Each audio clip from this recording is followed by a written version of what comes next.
Well, joined now by Dr. Naresh Trehan, Chairman and Managing Director of Medanta, the Medicity. Doctor, thank you for being with us. At this stage, is there enough evidence to know for certain if this new variant that we're talking about, this double mutation, which they've found in India, is driving the increase in the spread of the virus? So, on the samples, it's a small sample size. The samples that have been tested, it's not very prevalent right now. I mean, it has been identified, but it's not rampant in the country. So what is happening is, out of the samples that have been tested for mutation, most of it is UK. A small proportion is South Africa and Brazil. So today we are not blaming the spread on any double mutation yet. So the point is, we have to be alert. There's no question. We don't know how this virus is behaving. It has actually beat all estimates and dangerous. So we need to be on alert that more sampling, more testing, that's what is needed today. And then real-time communication to the public of what is being found by the laboratories and the government. Just talk about this double mutation for a moment. You say, obviously, it is of concern, something which needs to be watched. The mutations are not new, but this variant in India has 2 mutations on it. So what difference does that make in the virus itself in terms of how contagious it is and how deadly it could be? So like I said earlier, we really don't know the impact of it in its entirety today. Yes, double mutation does lend itself to faster spread and maybe more deadly virus. But the point is today that what the surge that we are seeing and the amount of or percentage of the testing that we have done is small, and the fact is that in that small test group, the mutants, the double mutation is a little fraction. So now the point is, we don't know what its behavior will be except in the lab that is being tested. The point is that if there is double mutation, it makes it more tricky to handle. Then we don't know whether vaccination that we are doing, the vaccines that are using today will be effective or not be effective.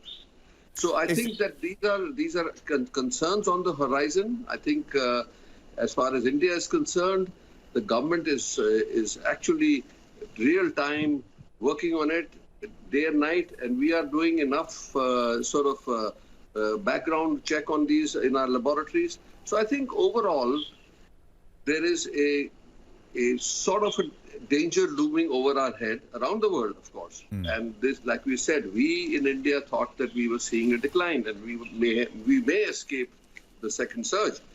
But obviously we are wrong in that. Just talk to that for a moment. What is actually driving, do you think, what is actually driving these new numbers, the surge? Because, as you say, everything seemed to peak in October with those record daily cases, and then it was falling rapidly, and now we got back to a situation where these numbers are surging once again. Is there a reason for that? Yeah, there are a number of factors which play here. As the country opens up and people start moving around and traveling, of course, the spread, it had not gone away, you know that. So we knew our comfort came from the low numbers, and that was obviously not the comfort which works. So as people started traveling, the commuters started coming to work, as the festivals have come, as you can see, what has happened is, recently we had Holi, and you must have seen the visuals that, hundreds of thousands of people were out there in congregation playing Holi, which is a very important festival in our culture, and people going to temples. So what had happened was that people had relaxed. They had actually felt that now it is safe to throw away the masks and actually be able to socialize, and weddings were happening. All these things started happening in the belief that we are over the worst. So what this has happened around the world also. It's not only in India, and we should have learned that lesson. And basically now we are doubling up every effort by the government, by the social media, by the news media, the experts, doctors, the scientists. We are on the TV 24/7 trying to convince people of 2 things. One, that COVID-appropriate behavior has to be enforced. They must follow it, because the real battle against the virus is the appropriate behavior. The other is that there is because of some reports coming from all over the world and India also, there people have vaccine hesitancy. Now, when you have vaccine hesitancy, means the vaccine is available and people who are entitled to it are not coming.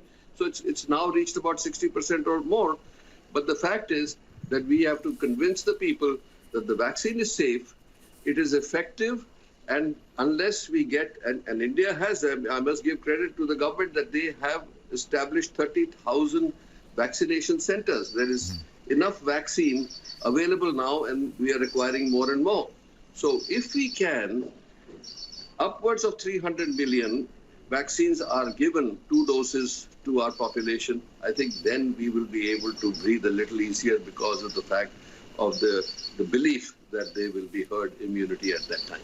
So, yeah, and also another fact is that when we do sampling, sero surveys, we find that in clusters, in urban areas, in healthcare facilities, upwards of 45%, even 60% of the people are actually have developed antibodies.